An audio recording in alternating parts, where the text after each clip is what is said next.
The Empowerment Factory is a nonprofit dedicated to giving children the skills they need to lead happier, healthier, and more empowered lives. This year, we invited children to create artwork, poems, and stories on a variety of important topics, including friendship, teamwork, happiness, and gratitude. In this video, our community heroes from all over Rhode Island that participated in our monthly creativity contests share their joy and talent. We made kindness cards with their artwork for you. Happiness by Sydney Allen. Happiness is not something you see.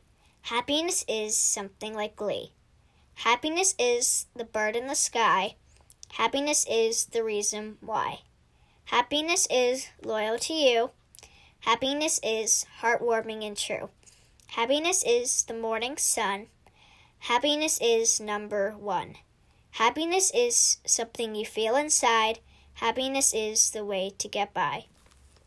The Empowerment Factory and our community heroes want to remind you that you are loved and always in our thoughts.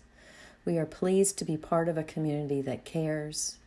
Together, we can help every child feel that they matter and can make a difference in the world around them.